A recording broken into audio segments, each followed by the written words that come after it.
Friday night, Sunday brunch, it does not matter. Facts are facts, queen. Every cigarette can cut your life short. Find that hard to believe? Then tap the banner for more. This free life. Freedom to be tobacco free.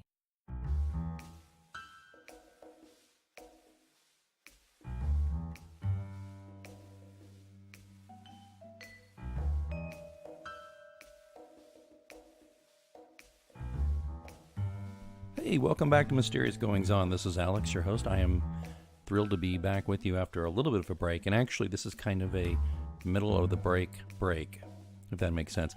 We did a really good run the first part of the year of shows for this season, and we've got plenty more we're working on that's going to be coming up in our next couple of months. We'll be getting those put together and recorded and put out there for you and your listening pleasure.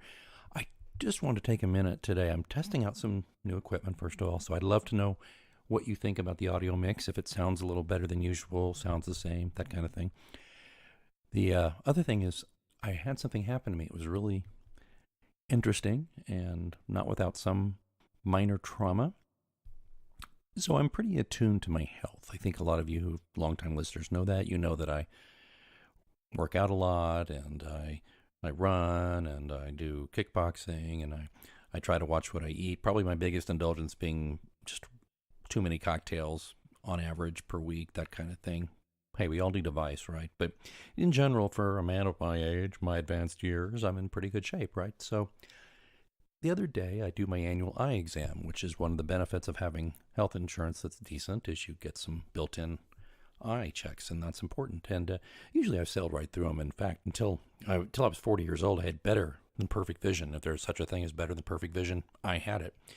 Well, it's been a few years since I was 40, and I needed the usual things like reading glasses and that sort of stuff, but generally I'm in good shape.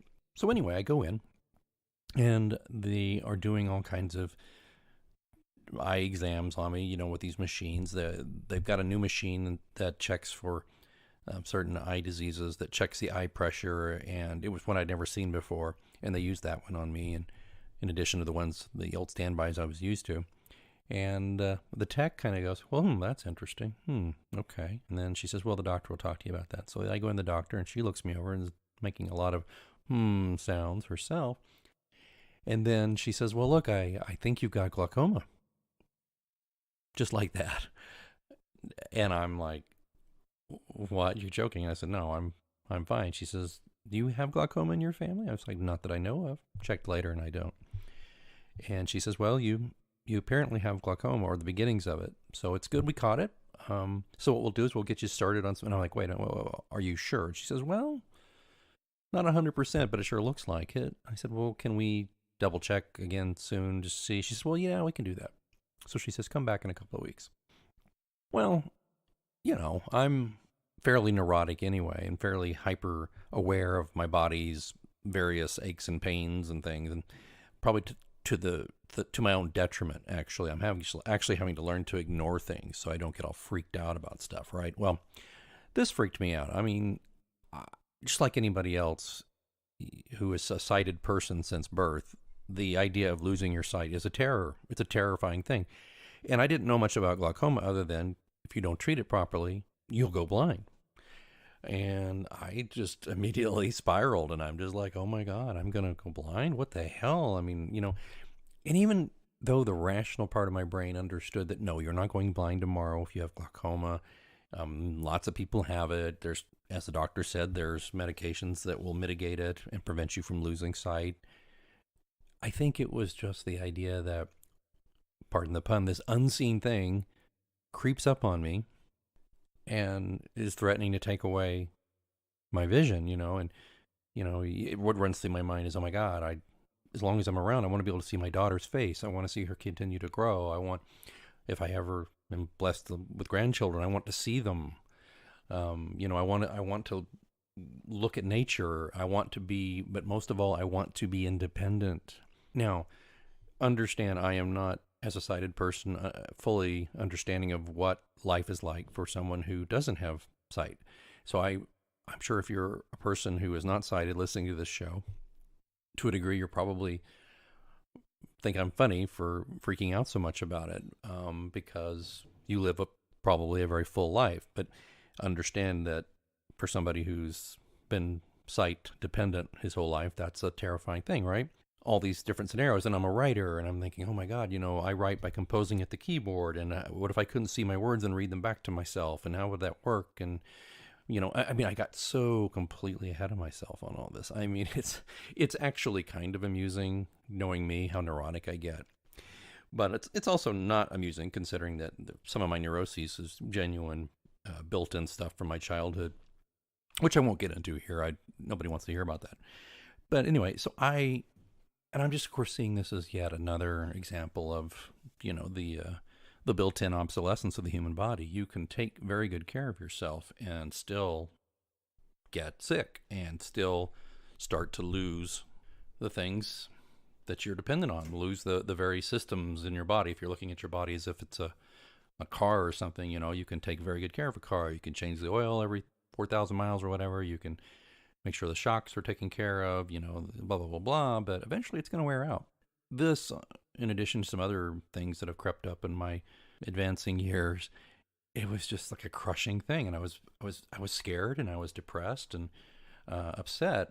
And everybody I talked to, so when I talked to my wife and my best friend and another thing, and they're all like, oh, don't worry, my mom had that, and she just had new lenses put in. I was like, no, these are not cataracts. This is something different. This is not something you can just fix, with a new lens. This is, anyway. So what's interesting in my research for this, so I go and I look at, okay, after I've talked to everybody about this, I'm like, no, you don't understand. This is what it is, and, they can treat it and all this stuff, but it's scary and all. So I go and I thought, well, what did I do to deserve this, right? You go through these stages, right? So I go and I look at a website, and it's like, 10 tips to reduce your risk for glaucoma, right? Exercise regularly is number one, which I do. I have for years. I mean, for no less than 10 years, I've exercised regularly. And I'm talking not once or twice a week. I'm pretty heavy duty exerciser. The past 4 or 5 years, I've exercised 4 or 5 times, 6 times a week. Okay, well, I did that, so good. Eat a rich diet, or diet rich in fruits and vegetables, especially green leafy ones. You're listening to a guy who pretty much every day for breakfast eats some form of spinach in his eggs, or plenty of vegetables. Could do to eat more, and I shall, but I think compared to most people, I eat just fine. 3 was drink coffee in moderation, or better yet, drink tea instead of coffee.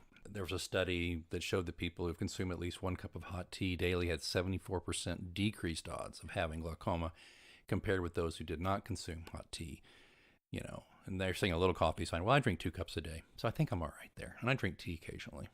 Consider taking a magnesium supplement. I've been taking powdered magnesium for some time, not my whole life, but I recently have been taking that, so I understood that. I thought, okay. Brush, floss, and visit the dentist regularly, because the studies show that tooth loss may be linked to increased glaucoma risk, because periodontal disease may trigger an inflammatory response that can contribute to glaucoma. Okay, don't smoke. I haven't smoked in a very long time, and when I did smoke, it wasn't that much. And it's been a long, long time ago. Don't smoke, kids. Bad idea. Maintain a healthy body weight. I'm pretty good there. Avoid inverted postures in yoga. I don't do a lot of yoga, so there you go. Avoid neckties. I have not worn neckties on a regular basis in over 10 years, so I don't think that's it. And then get screened regularly for glaucoma, especially if you have a family history of the condition. Okay, so I'm basically good here, right? So why the heck, is this young doctor of mine saying you have glaucoma? Why do you have intracranial pressure? I guess it'd be helpful if I backed up and said, told you what is glaucoma. Well, it's a complex disease in which damage to the optic nerve leads to progressive irreversible vision loss. It's the second leading cause of violence. Did I say that? It's the second leading cause of blindness. There are several forms of it, but basically there's pressure in the eye, and that starts damaging, I believe, the optic nerve and causes blindness. You start losing vision first, your peripheral vision usually, and then you just start losing a lot. Anyway, so here I am with the why me syndrome, right? I'm all like, oh, why me? What did I do? Because I always feel like when something like this happens that it's somehow my fault. Just another way I was raised. It's like if something bad happens to me, well, it's usually because I must have done something to cause this, right? I hastened this decrepitude by doing something stupid, right? Well, that's my makeup. That's my psychology I've got to work out. All right, so I I did do this, though. I'm getting better about these things. I decided I was not going to WebMD this. I was not going to, beat it to death. I was going to put it aside until 2 weeks later when I had my new eye exam to check it out and just see if there was an anomaly or check it out. So I go back in and we start the tests again, and they pull out the little gun. It's basically the new puff test, which checks the intracranial eye pressure. And I'm getting ready to do it, and the tech says to me, now, this is that new thing we did. And I said, yeah, 2 weeks ago I did it. She says, yeah. Now, make sure you don't hold your breath, because even though it's kind of counterintuitive because somebody's kind of putting a gun to your eye, if you hold your breath, it'll skew the results. Okay. So I am breathing super normally, is super, extra normal. So I'm breathing normally. Here I am. The microphone is in front of me now, and I'm pretending like it's the gun or whatever. I call it a gun. It's probably not called a gun. She does the test and she goes, oh, that's much better than last time. And I said, yeah, okay, good. So they do a few more tests, and then I go back into the exam room with the doctor again, and she's all cheery and nice. And she's like, so do you have any glaucoma in your family? I said, no, I checked. There's nobody that we know of. Okay. She's like, okay, well, sit down. And, she sits down, actually, and she starts like, okay, look at this, and then all these machines, and better like this, and better like this, and all these different things, and looking at me with this weird lenses of hers and making me stare at weird lights and stuff. Anyway, she's doing a lot of, okay, yeah, she's doing a lot of that, and I'm like, okay. Then she says, well, I don't think you have glaucoma. Now, your eye pressure was higher, but I don't think you have glaucoma at this point. You're what I would call somebody we should watch. And I'm like, well, what do you mean? She says, oh, just come back every year. I said, which is what I do already. She said, yeah. And I said, well, you just need to understand you scared the crap out of me, and I'm coming back in 6 months. And she said, okay, you're welcome to do that. You're insured. Come back. I said, no, I think you got me worried. She goes, listen, there's no damage we can see. I don't think you have glaucoma. You're on the edge. You could eventually have it if things don't, change too radically. 10 years from now, you could have it. And I'm like, well, let's see how we do in 6 months. So I actually, though, I was not mad at her. I could have actually just kissed her, but that would have been very inappropriate. Just because I was so relieved and excited. I could have kissed the tech. I could have kissed the guy who makes the lenses outside. I could have done all those people. I could have kissed everybody in the waiting room, but I didn't. I didn't kiss anybody. I just smiled and paid my bill or whatever, and made my appointment for 6 months, and got to my car, and of course texted my wife and said, oh my God, you're not going to believe this. I don't have it. And I mean, we're all relieved, but we're all like, oh my God. So what I think it gets down to is this one thing, my friends. When life hands something like this to you, the key thing here is to breathe normally. Breathe normally on these tests you're given in life. Holding your breath and tensing up can often cause an injury or skew the results. That's my lesson to you for today. It's my lesson to myself.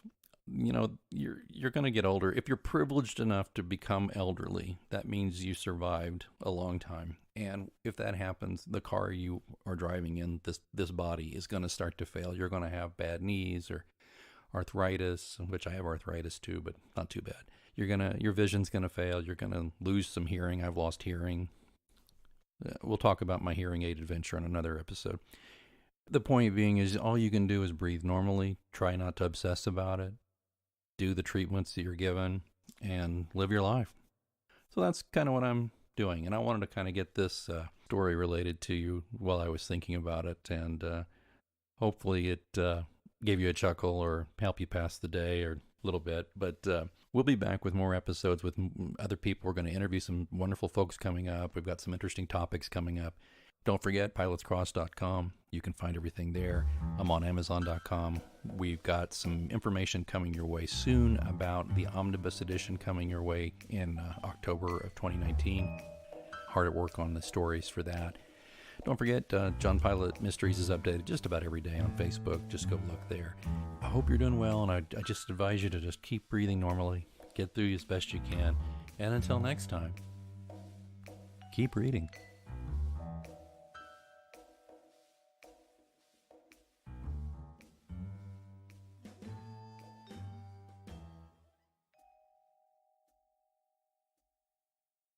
Paycor knows HR teams are under pressure to recruit and retain top talent. You need more than HR tech. You need expertise at the core.